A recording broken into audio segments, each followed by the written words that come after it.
time. And then there's a frequency of oscillation current, which is equal to 2 times the charge of an electron times how much the potential difference we apply over a constant called the Planck constant. Alright, for this structure, once again, we impose a voltage, we got an oscillating current.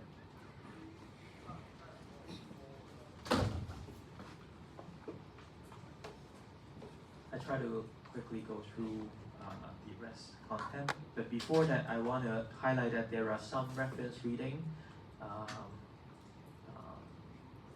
All of these are out of, won't be included in the final exam, so more or less for your curiosity. For the Schrödinger equation that we have came up at the beginning of the handout, which is the first page here. This equation. Here we just apply a simple version of that, but if you want to have a more comprehensive version, you can go and read this document. Right, there will be the equation will come out at some point, but there are some more detailed explanation of this equation. All right, and at the end, it comes out with this basic Schrödinger equation plus sort of a potential energy potential that adding to what we had as discussed in our last lecture. There will be a potential times the wave function itself, adding on the right hand side of this equation. And there is also another reference document which is really talking about the Josephson junction and the squeeze sensor at the end. So basically my writing is largely following the content of this handout. So if you're interested, you can go through that. I think more detailed information is provided. There are also some plots right there. Alright, but it will take you some time to understand about the content itself. And at the end, hopefully we'll have a basic understanding of the working principle of the squeeze sensor, which is the sensor being used in the MRI.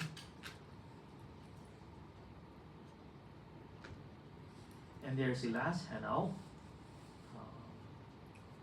And this last handout, I think only the first part of it would be helpful for us for this lecture.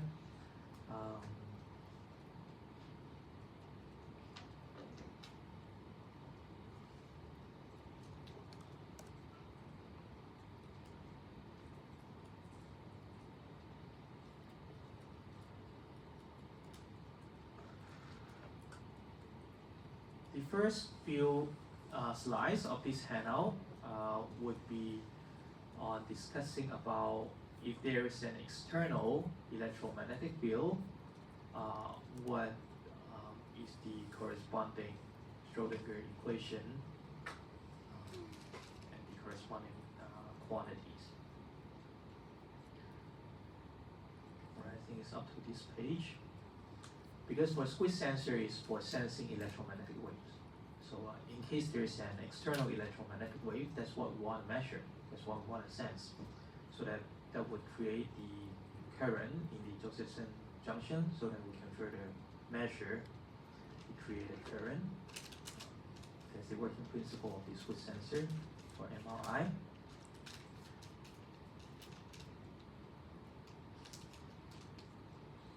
Alright, so coming back to here at the end of the last lecture, we come up with the Josephson junction that there would be a natural frequency of the oscillation of the current, which is this one once again. Or there is a governing equation that which is here. You can see that this is basically this one. And delta is the phase difference of the oscillating current, there is a phase difference across this little thin layer. So that's delta here, and it's also changing over time, which is such a phase difference, and there would be also delta over del T will have this form once again.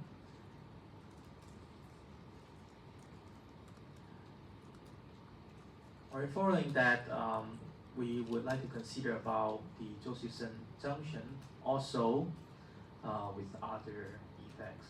If we can focus on this part is a thin layer of insulator. If we consider both sides would be a plate that would be just like the parallel plate capacitor. So there will be a capacitance of it. And then compared to the superconductor, there is no more other resistance. So even for this parallel plate capacitor, there would be the resistive effect. So that combining those effects, we have the resistance here and the capacitance here.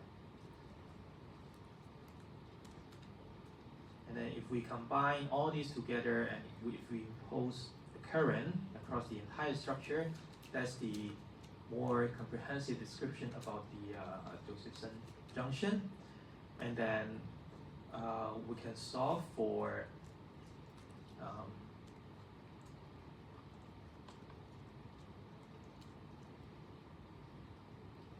the voltage and current relation. But since that the current is oscillating over time,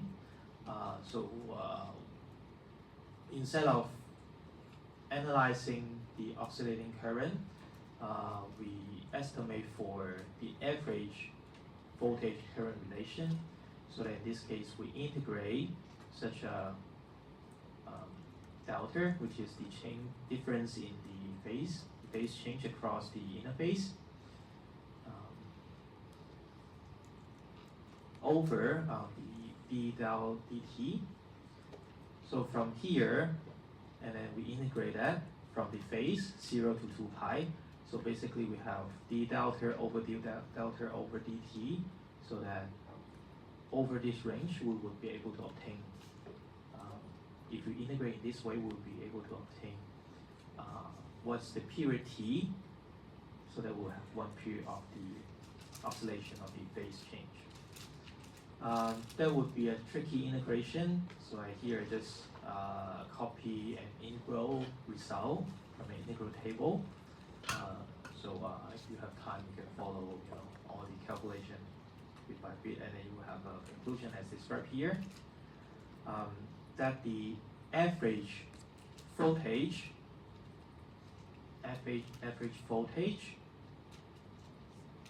across the structure would have a relation with the current, and then there is a critical current IC. When the current we apply is smaller than the critical current, we have an interesting effect is that the voltage will be 0. But if we impose a current larger than such a critical current, we will have the voltage.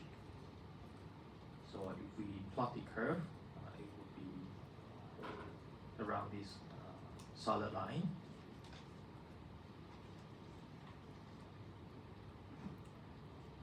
And then later on, we would further talk about the flux quantization, which is more on for one electron, what current would be created. So here we adopt, when there's a presence of the magnetic field, what's the velocity operator. So this is the velocity operator that we have discussed in the last lecture. Right? And then here is the presence, the velocity operator with the electromagnetic field. Once again, the explanation is provided by this reference document. There are a lot of information to explain about this extra term, Q over C times A. A would be somewhat like related to the magnetic field.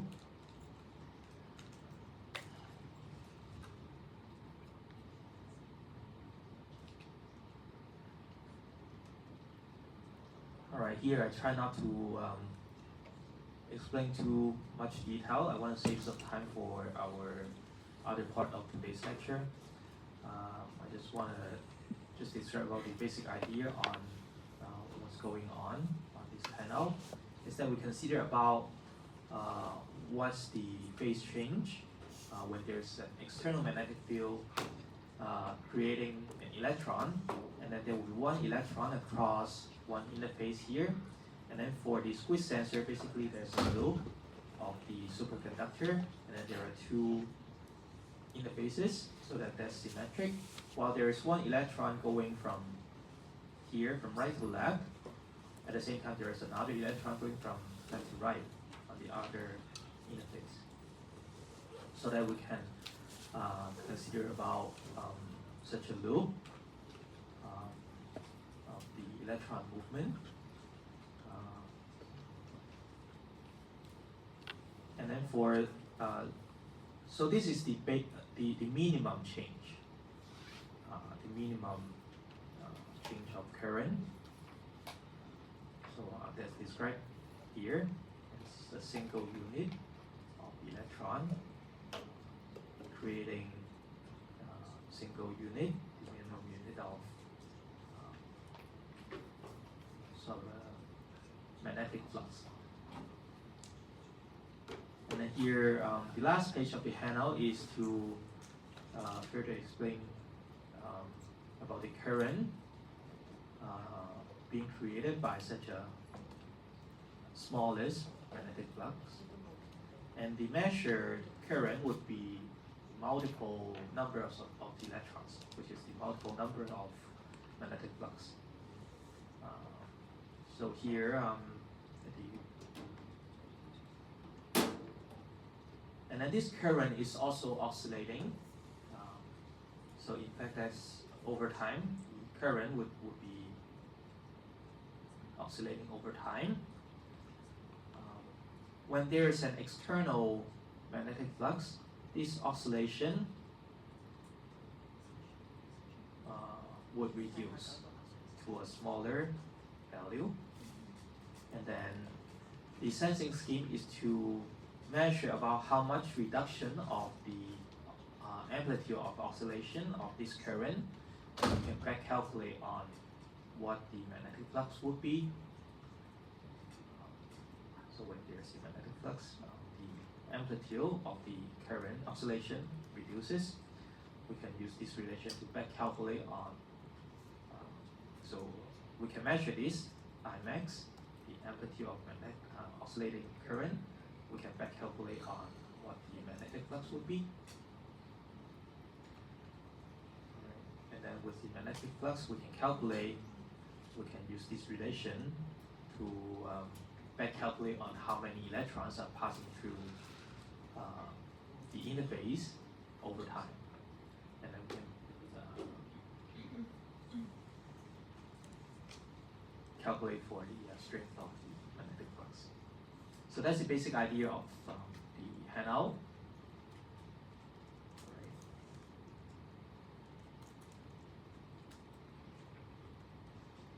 So that's the first part of today's lecture. And the next we're gonna do is to go back and take a look at the assignment.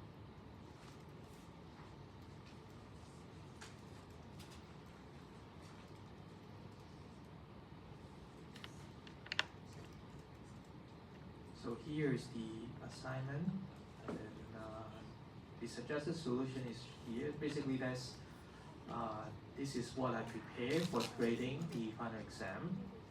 So you can even see how the mark distribution for each part.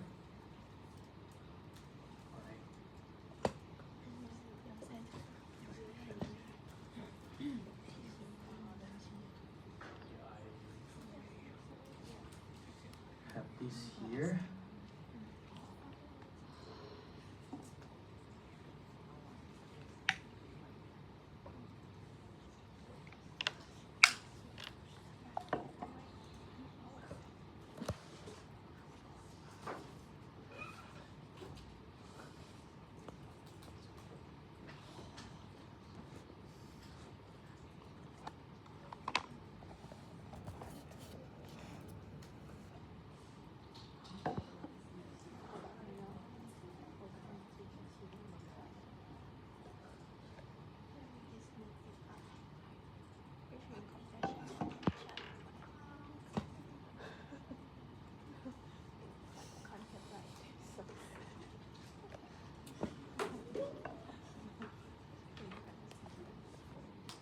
Alright, this is the question you have done, right?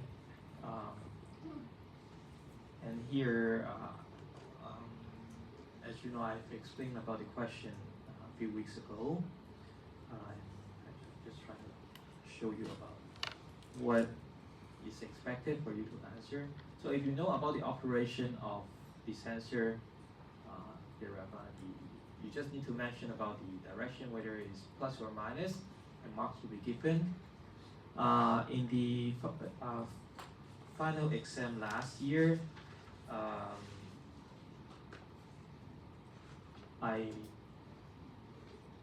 there's a typo, as you know, for part C.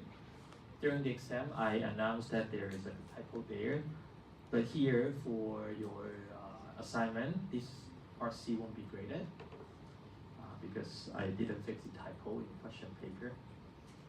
It's uploaded on the course website for your assignment. So the part C, part A3 won't be graded for your assignment. And then here is the answer I wrote for part B.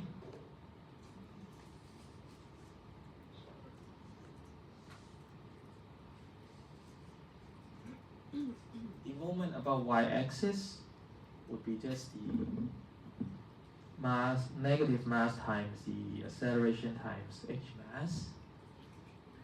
Alright, as far as in the exam you write this, and you got not many marks, 2 marks. So for part A last year, you have 12 answers, 1.5 mark each, and you have 18 marks already. And then part C in the question, you can take a look of the answer. If you can recall, that's an equation modified from the lecture on the piezoresistive accelerometer. Just that you need to make sure the symbols are okay, matching with the question of the final exam. Alright, the equations looks very similar to the lecture notes. So C1 would be 6 marks. If you write this, you got 6 marks. And then for C2, you write this equation only, you got another 6 marks. And then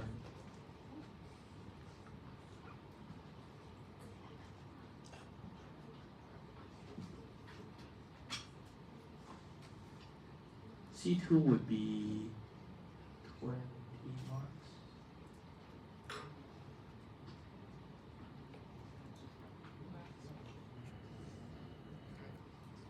And then here, if you write this is the piezoresistive sensing scheme. Basically, you copy the equation you copy from the lecture notes, and it's supposed to be on your cheat sheet. You just copy the etching symbols, and you got another 6 marks. And then here, at the end, you just copy the same. So that's for piezoresistive sensor A and B, and you copy the same and mention that that's for C and D, and you got the last 2 marks. For part D, the question is to ask you to describe the pattern or structure of the piezoresistive sensor. It's just suppose that you know the shape of the strain gauge. You just draw the shape of the strain gauge, and then you get 8 marks. Alright. And part E is to ask you a connection for the 4 piezoresistive sensors so that it's not sensitive to the temperature. We only learn about the Wheatstone bridge configuration, so it has to be the Wheatstone bridge configuration. The tricky thing is that for these 4, which one is A, B, C, and D? For part 1, A, B, C, D. Just one possible answer, as you know. And then for your final exam, for the final exam last year, I would check whether the A, B, C, D are placed reasonably. If yes, then I will give full marks. This is another configuration. We have A, B, C, D.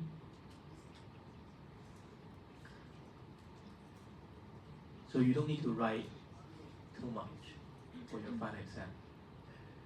You need to spend time on thinking carefully. What the tricky part is on which one is A, B, C, and D. Right? Once you figure that out, you don't need to spend too much time to write.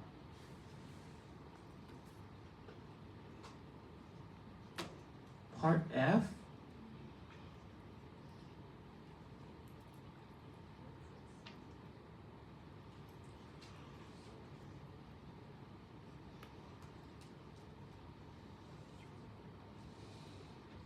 Part F is the only part that you need to write a lot. So the question is on asking that you use 4 sensors A, D, R, and R prime. R and R prime are actually the 2 middle ones, not connecting to the middle freestanding plate. So it's not moving with the acceleration. So that you can use R and R prime as the reference resistors in the Wisdom bridge configuration.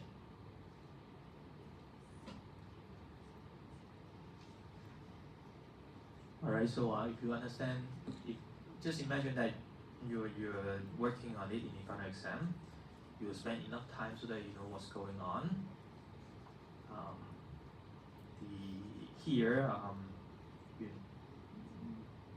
What's challenging is that you need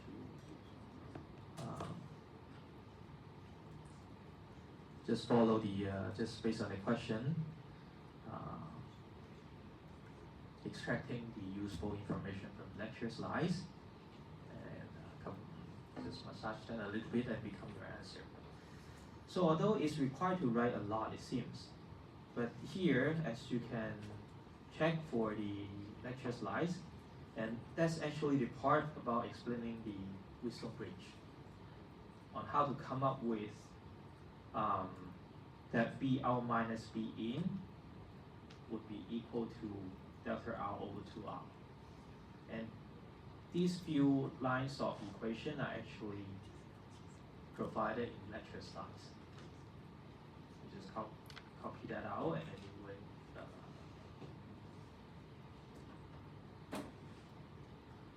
you don't need to calculate anything, basically. You just need to find the proper part to copy and then you just copy that.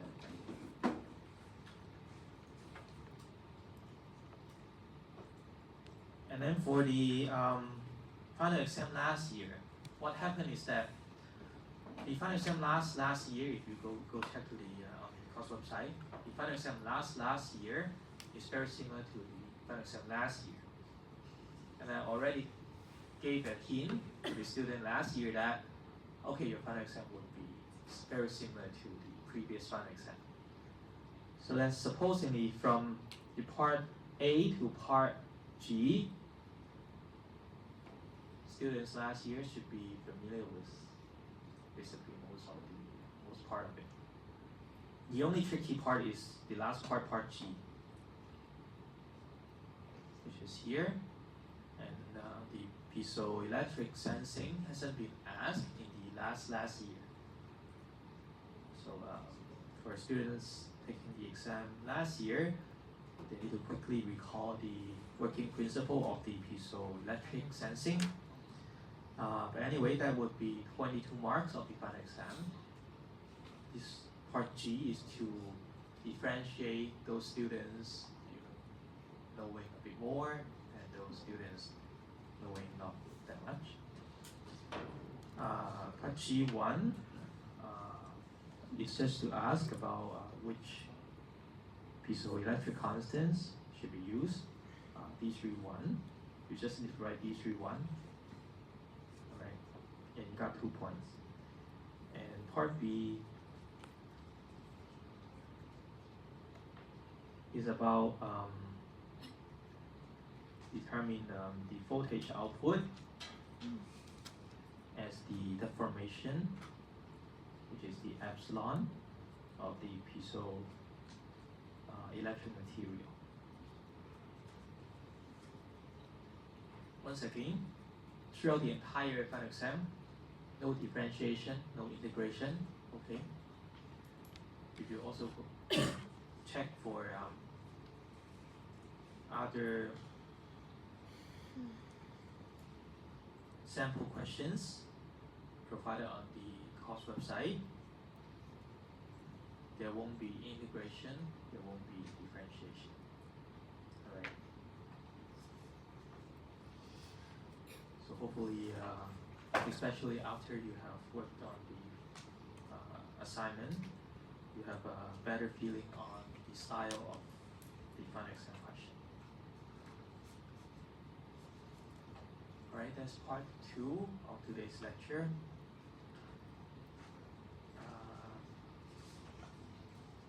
Now I think that's the most excited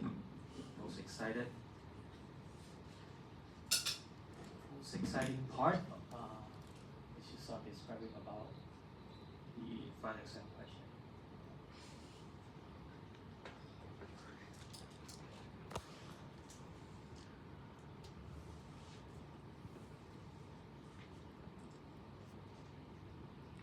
The final exam question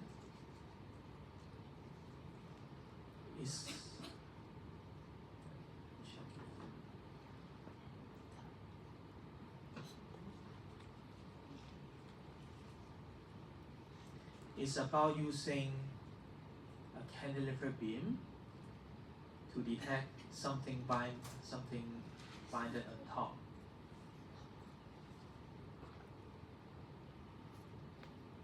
Which is lecture 11.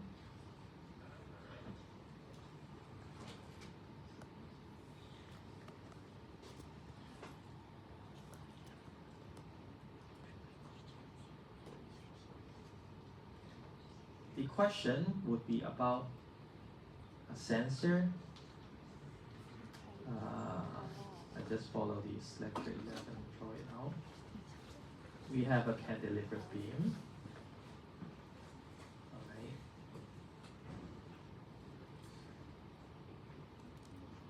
So the final exam question is actually about something very, this type of sensor, basically this type of sensor. And supposedly there are something binding on top of the surface. Here in this figure is showing that the location that components can bind on top with a certain mass is within a very large range in terms of the length. In the final exam question, such a range won't be that large. It might be somewhere on top within a very short range of the length. As a final exam question, that's a good thing, because when there are masses binding at a specific location along the beam, you can consider that as a point force. All right. Unlike here being shown on the lecture slide, when there is a bacteria or whatever mass binding on top of it, depending on where it's binding on, that will affect the natural frequency of the structure differently. But here we don't have that much concern. It's always at a specific location. Alright, for this kind of sensor, the sensing principle is on measuring the natural frequency, so that we have to have an external force being applied on this beam, and this external force would be oscillating over time. For instance, we can have an electrode being placed underneath it, and then by applying a potential difference, such a potential difference is oscillating over time.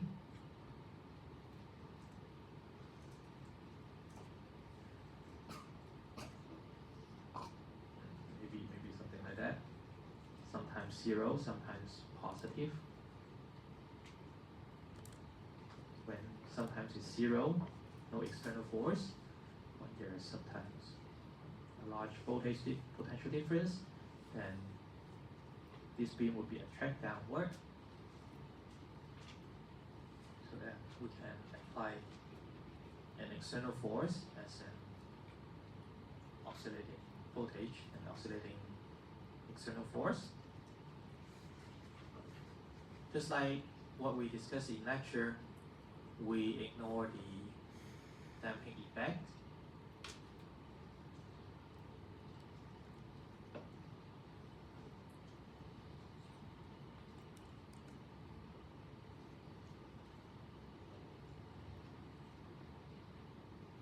While we apply an external potential, we can tune the oscillation of the potential that we apply. We can change the oscillating frequency, and at some oscillating frequency, the beam would oscillate with a larger amplitude. For some frequency we apply, for some frequencies of the voltage we apply, that will induce a smaller oscillating frequency. So that while we are tuning the oscillating frequency we apply to this beam structure, and it's binded with certain mass, and depending on how much mass is having on top, the natural frequency would change. Alright. Now if we tune the oscillating frequency of the potential, hitting the natural frequency, then we will get the maximum oscillating amplitude of the cantilever beam itself. Alright, that's the sensing principle. If there are more particles binded on top, the natural frequency will change.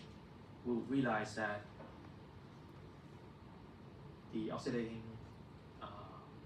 amplitude reduces, and then we would need to tune our the oscillating frequency of the voltage we apply, such that we can get the maximum oscillating amplitude of the cantilever beam once again. And that would be the new natural frequency. And the new natural frequency can be back calculated to the additional mass added on here, and then we can back calculate on how many mass, how much mass, and then how much particle being binded on this location on B.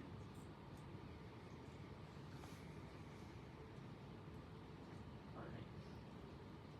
And for the sensing scheme, we need to think of an effective sensing scheme for this. There are a few ways that we can think of. We can have another electrode underneath, and we can apply the capacitive sensing, right? And that would be related to the capacitive sensing lecture that you have learned. We can also think of adding a piece of resistive sensor at the end here. So we can apply the piece of resistive sensing.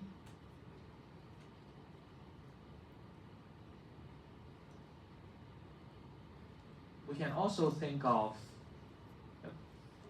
quoting the piezoelectric material, and we can apply the piezoelectric sensing. Alright. There are three ways we can sense. So I believe now you hate me a little bit because because I won't tell you which sensing scheme I will be asking in the final exam. So you need to prepare 3 kinds of sensing scheme for this sensor.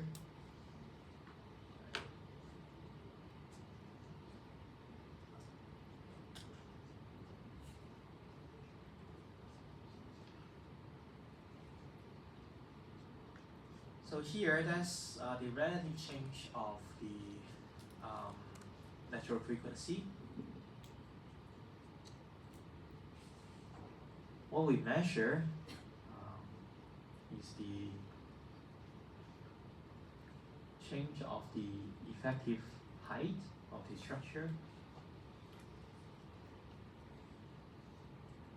and that would correspond to how many particles are binded at the location here. Alright.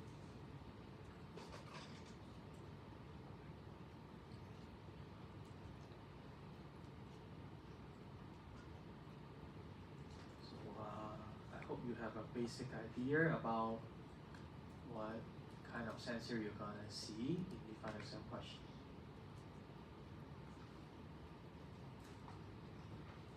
Alright, now let's come to the last part.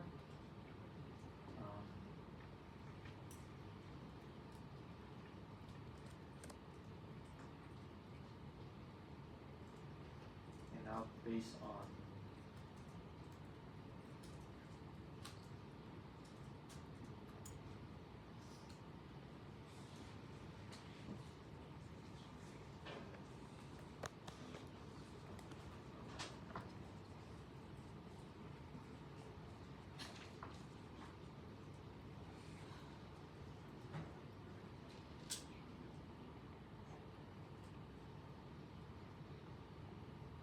on this question, we can go through all the lecture slides from lecture 1 to lecture 12 and see what would be needed. Lecture 1, as I said, it won't be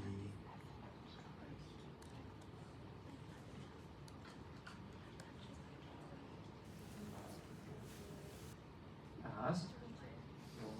Included in the final exam. However, over and over, we would need the basic concept of how to determine the resistance of a material. For lecture 1, this time, right after the lecture, I will go back to my office and scan this handout, and I'll go to the cultural site. Right. For lecture 1, you need to know the definition of sensor. Although it won't be asked directly in the final exam, but I think that's a very basic critical message. I expect you guys to know after this course. And slide 30. Alright.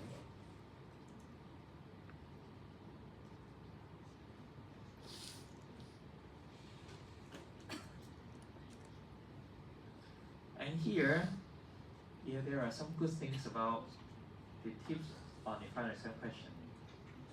Based on this question, there's no way I can ask you the effect of the temperature. Alright? Maybe yes, maybe no.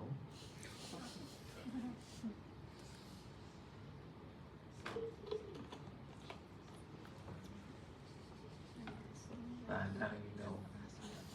If yes, what I can ask is that I can think of determining the hybridization energy here, and then beyond a certain temperature, and then the particle would not be able to adhere on top. And then when the temperature lower than that, there will be a binding on top of here. There will be a sort of a melting temperature of such a binding. So there will be a temperature change. And I will ask you guys on how to eliminate. And then I would choose the piezo-resistive sensing scheme. ask you guys on whether or not there will be an effect on varying the resistance of each of the piezoresistive sensor, and I will ask you guys again on what connection that we would have, which is the wisdom bridge, to eliminate the temperature effect. But because I have asked a similar question last year, I won't be asking this year. But if I want to ask, I can still ask. Alright, I won't be asking, no worries. But if you have a space on your cheat sheet, there's no harm to print screen and put that in the cheat sheet. So this won't be very helping for this final exam, right? Not very helping.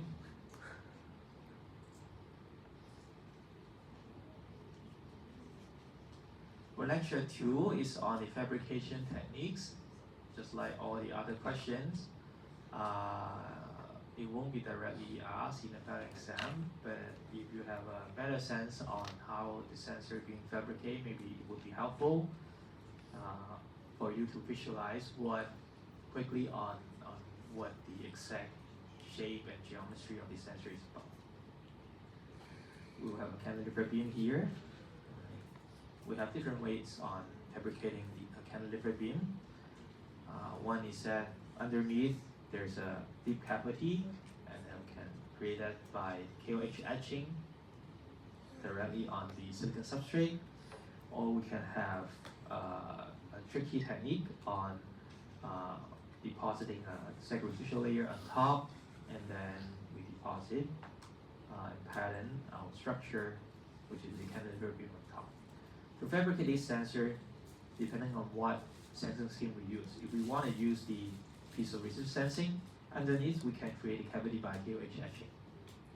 But if we want to have capacitive sensing, we need an electrode underneath, then likely we won't be able to fabricate that by KOH etching. Just for reference only, so all these are not helping. I just close that directly. Lecture 3 is about the lab. As I just mentioned, maybe the hybridization energy calculation would be helpful. That's what you have calculated for your lab report. But the hybridization energy calculation has also been discussed again in lecture 10.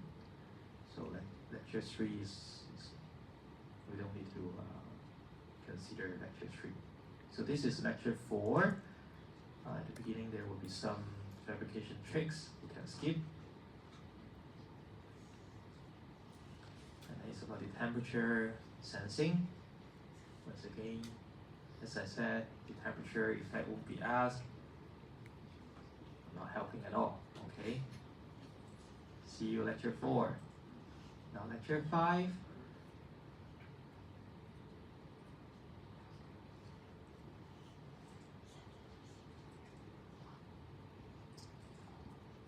I didn't know there is the problem of lecture 5.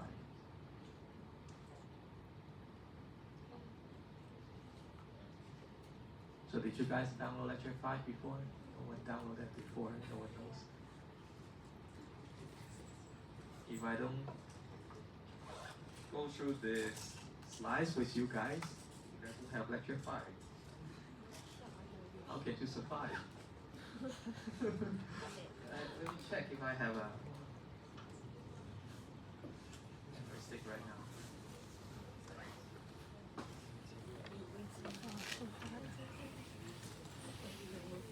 Lecture 5.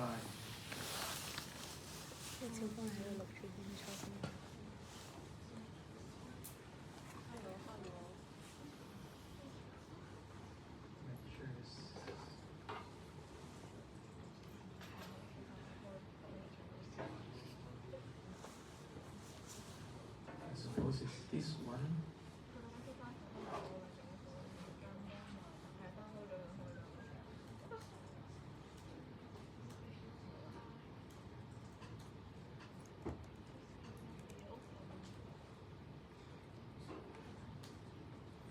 Alright, here we go. lecture 5 is very important.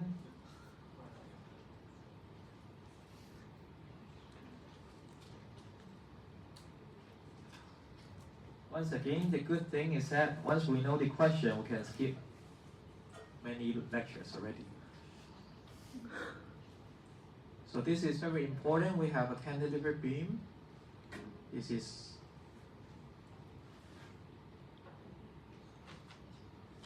very important. However, now we know it's actually about the cantilever beam. So all the previous introductory concepts you need to know, but you may not need to memorize them. It's good to have these questions in your cheat sheet, but they are unlikely part of the answer of your final exam. The lecture 5 is all about deriving the beam bending equations, and starting from slide 19, I think is going to be quite important. Slide 20 is going to be very important. So lecture 5 would be very important, especially from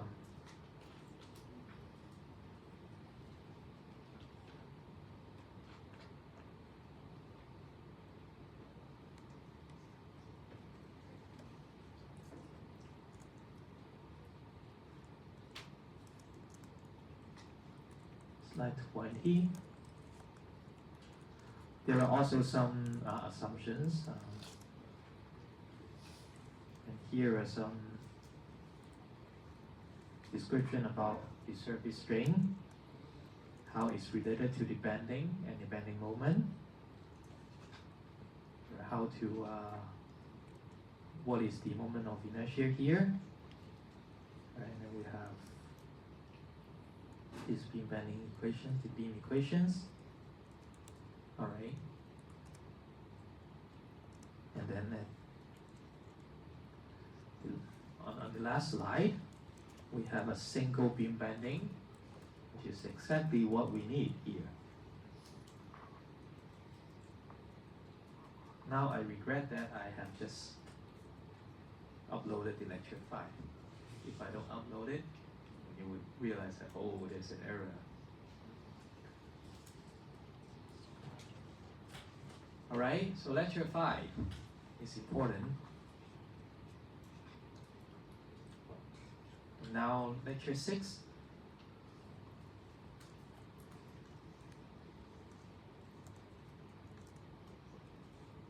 Some further description. All right, some further discussion on the beam that we considered. I think we have also a tutorial on that.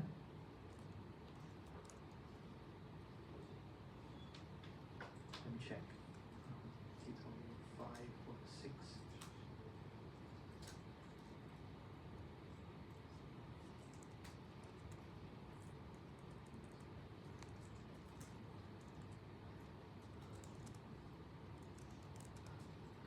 Right, tutorial 6.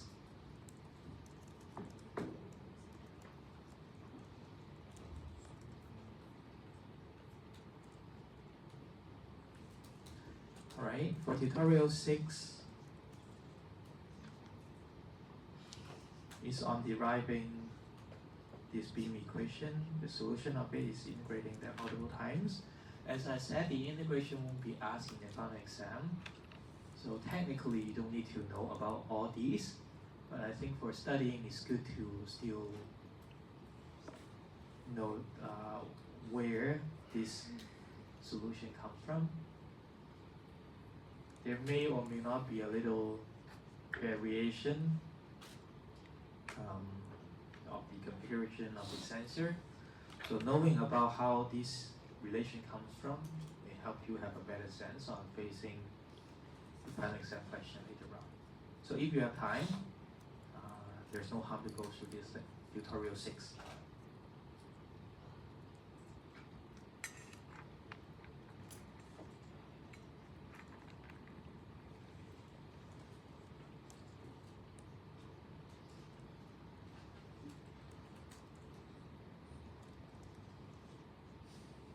Tutorial 6 is also very important.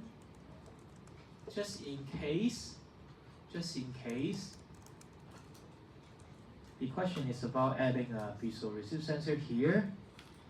It's exactly like this one. We have the sensor here. So there is a chance that tutorial 6 is important. Right.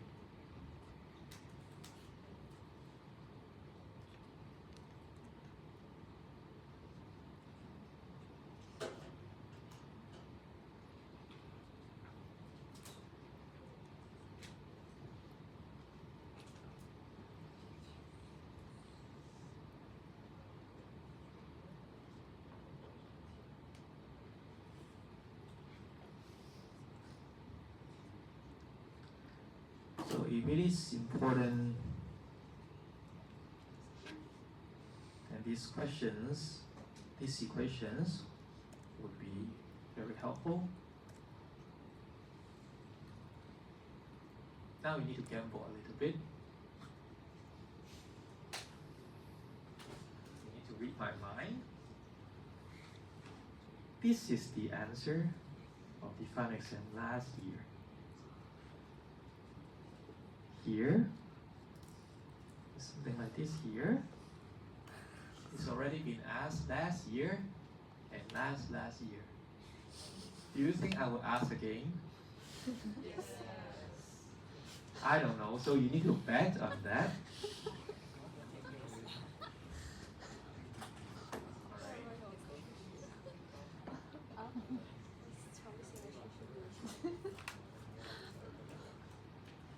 So and then the second part is no longer important. So if it is important, it's only until slide 23, because afterward it's about the bulk micro machining or the etching and fabrication tricks. So how many slides from 17 to 23?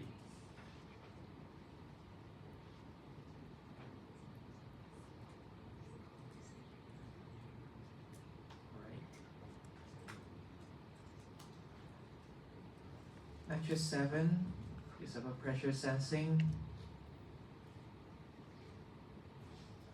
There's no way to be relevant to the final exam. And then maybe if the piezo-resistive sensing is being asked, maybe the wisdom bridge is asked again.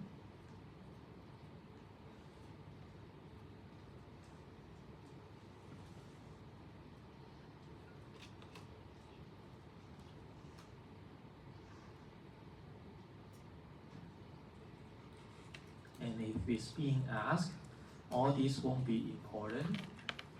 It's about the membrane deflection. Starting from here, slide 21.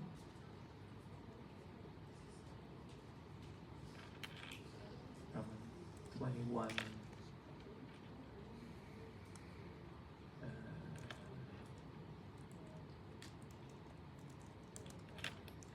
21 to 26, 21 to 26, and then 29, because this is not important. This is not important.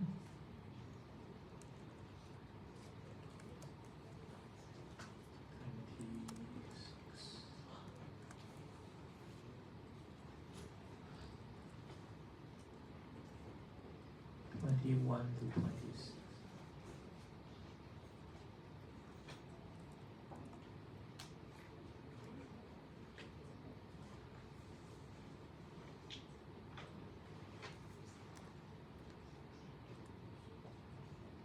And then 29 and 30. All right. Lecture 8.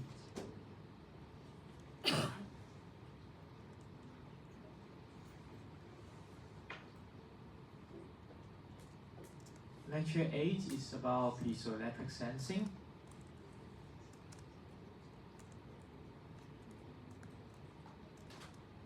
Lecture 6 and 7 would be the first group of the sensing scheme. Lecture 8 is about piezoelectric sensing. It's another sensing scheme. This is particularly important if piezoelectric sensing is being asked. Once again, piezoelectric sensing has been asked last year, all right? It's part G.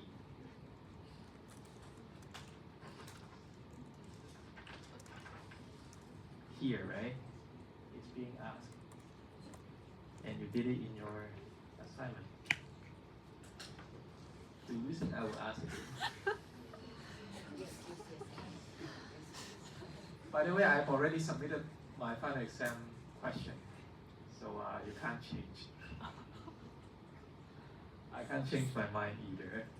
So you guess, do you think I would ask again?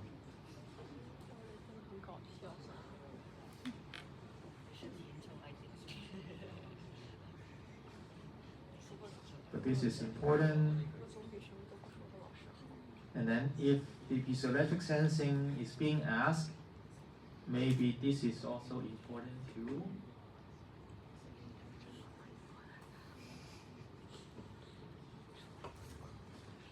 All right, here the sensing is a little bit indirect. We impose an oscillating voltage, and they want to check the voltage output.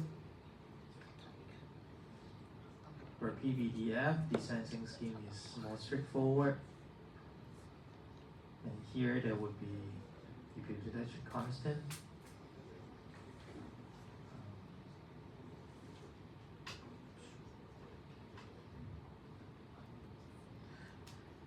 And then lecture 8 is also about the AFM.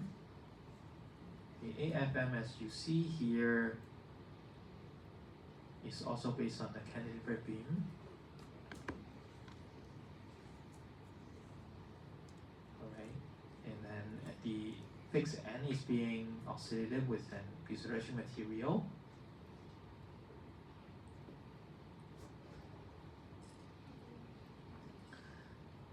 As I said during the lecture, this part won't be asked. It's out of syllabus. I think it's also mentioned here. Excluding the final exam. Likely, I regret that I put this here because while I was thinking on how I can oscillate this beam, one way I can also think of is just like this one here. I can put a piezoelectric material at the fixed end and then apply an oscillating voltage. But because I realized I put that there, I cannot use this scheme in my final exam question. So that I can only think of putting here an electrode to oscillate the beam. Alright. So lecture 8.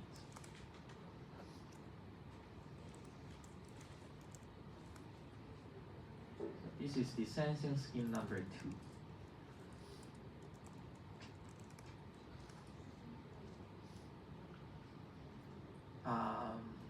Anyways, although the AFM would be excluded in the final exam, but here there will be a tutorial question, and also it's a good example on showing you guys how to capture those equations from lecture notes and combine them as the answer of this tutorial question.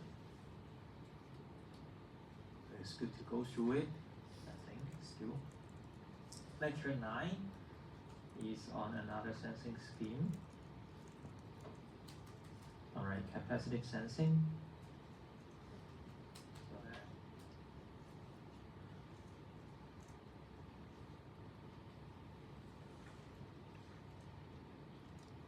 maybe it's also important. So if it is important, it would be,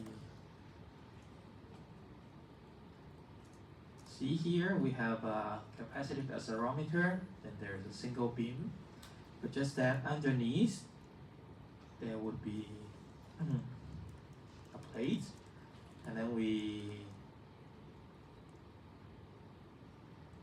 have some analysis on that, and then come up with this capacitive sensing, and then we notice that this is not a good design. Right.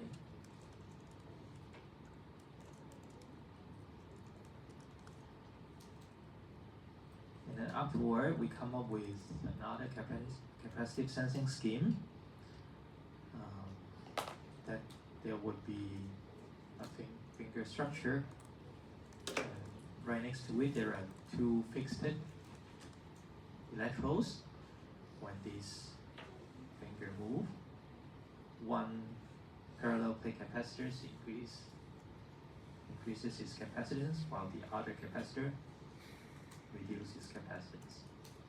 And because of that, we can think of a way, so this won't be helping anymore. This big banding equation won't be helping anymore. And then because of this structure, we can think of a way for the measurement. And now you help me think. Can I translate this sensing scheme to here?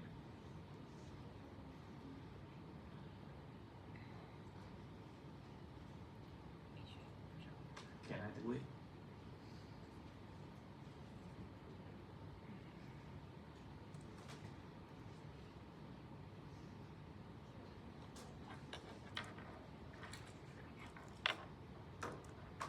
Just brainstorm. No. Can I do it? Yes, no. No. If no, why? If yes, why?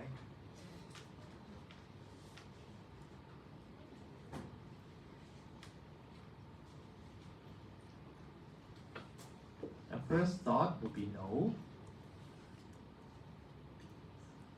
If I have to, I need another electrode on top, so that when the beam is moving downward, this would be exactly this structure, just in case.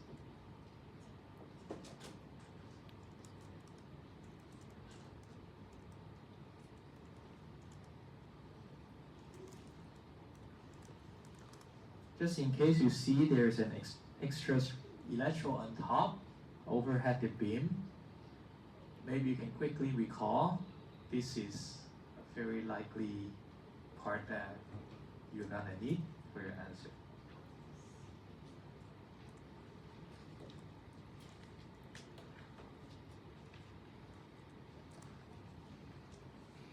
Alright.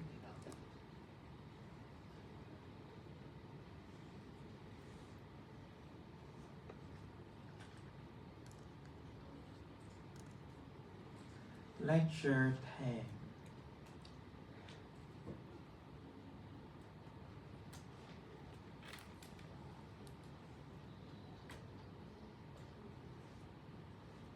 Lecture 10 is on the electric biosensors. Here, there is the field effect transistor type of sensing. Do you think that's relevant to the 5 exam question? No, right? So skip. Here, would the sensor be able to measure pH value? No. No, right? Because the pH value is hydrogen atom. Hydrogen atom is too light. It won't be able to change the natural frequency of the beam. Alright? No way that the pH would be an option. What about molecules? What about protein molecules? Would that be possible? Be integrated as this type of sensor for measuring the mass of the particle? Yes. We can go check about the rest of the lecture. So let's hold on this. Now, we come back to lecture 11. Let's go to somewhere down below first of all. Here I want to highlight this slide. For mass sensing, measurement with mass sensing would be as sensitive as to measure 10 to the power negative 20 gram. What is the range of the weight of a molecule?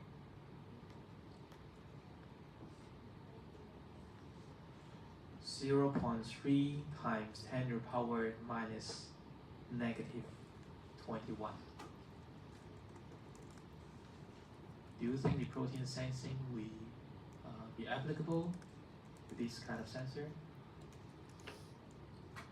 Now give me an answer, yes or no?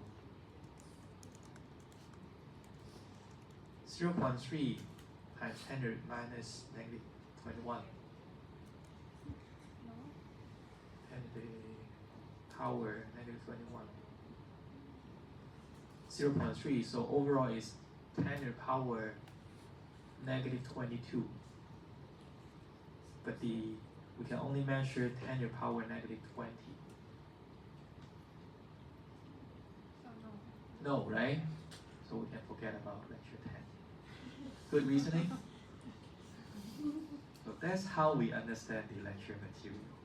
Alright?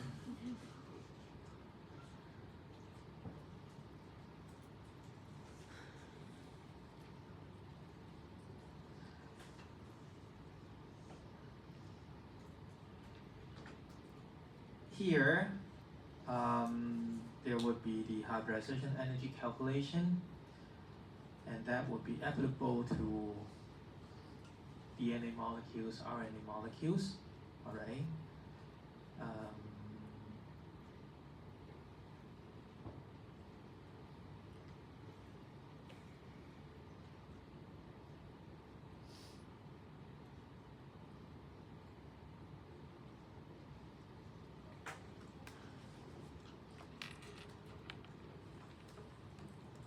Now let me ask you again. With this hybridization free energy calculation, be able to be integrated with this sensing scheme. That's the binding between DNA or RNA molecules. No, right? Unlikely. So we can skip.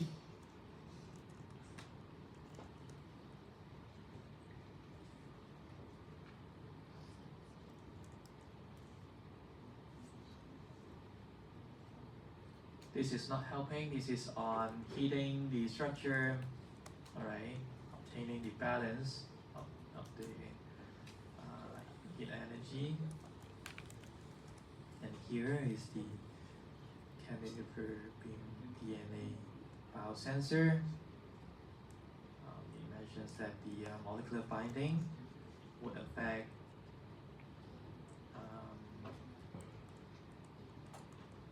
the surface energy. That would affect the surface stress and surface strain of the beam, and that would affect the deflection of the beam. Would this be related to our final exam question? Think carefully, because that will determine what you copy in the cheat sheet. It will occupy some space in the cheat sheet.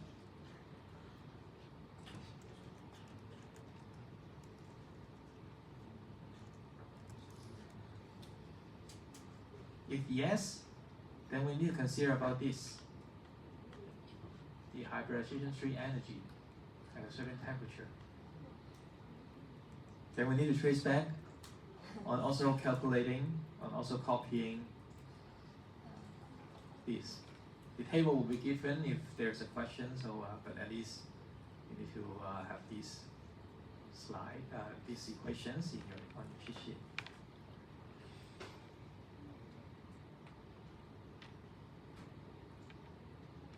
And then we'll turn to a question on tuning the temperature. What did I say 20 minutes ago? No temperature. So based on that tiny little piece of information, would this be likely included in the final exam? No, right? So would this be likely included in the final exam? No, right? So you're reading my mind. Now come back to this math sensing.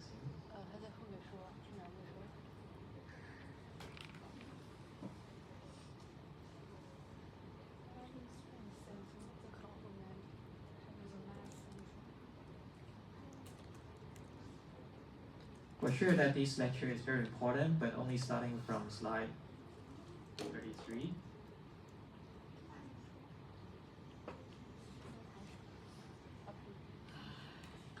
And then just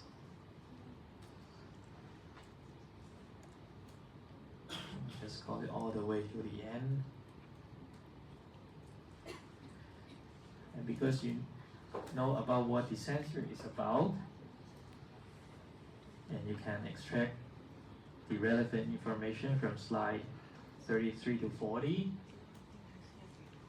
and to copy some relevant content on your cheat sheet. Right.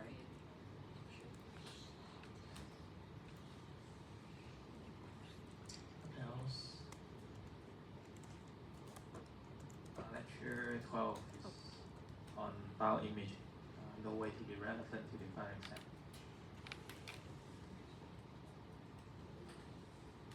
Right?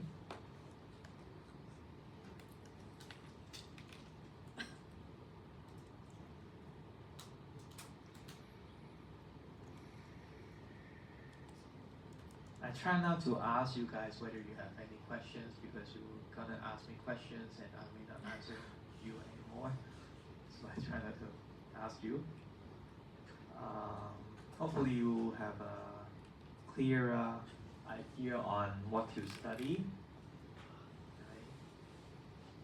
And to prepare for the final exam, you can just imagine that you are the instructor of the course. You are making the question with the structure of the sensor like this. And you have 3 sensing schemes to choose. And what you're gonna come up with the questions to ask. If you think about the final exam in this way, that will help you a lot on preparing the final exam. Alright? If you think in this way, basically you're thinking the way as I do. And while you see the questions in the final exam, you can quickly recall what the question is about and come up with the answer fairly quickly. In the past, sometimes it's like that. There are students finish the, I don't know whether the student finished, but just leave the exam venue very early, right? Within the first hour. And most of the time, those students would have an A+ grade at the end, because the student understand about the question, what is being asked, and how much the student would need to write.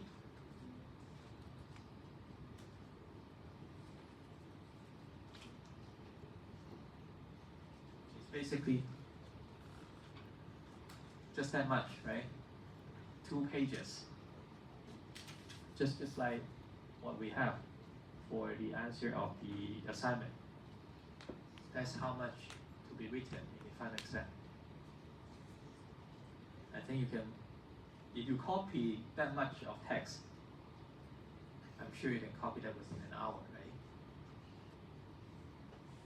But I have a very sincere advice is that do not think that if you leave early you can get A plus. Alright?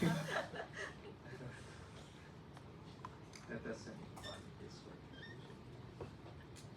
So I would like to conclude today's lecture now. Sorry that I'm not giving you guys any break. I'm ending today's lecture early. And what I'm gonna do is I go back to my office and get this little page. Right, and then you can go check the course website within half an hour. Alright, you guys, you can leave now if you want.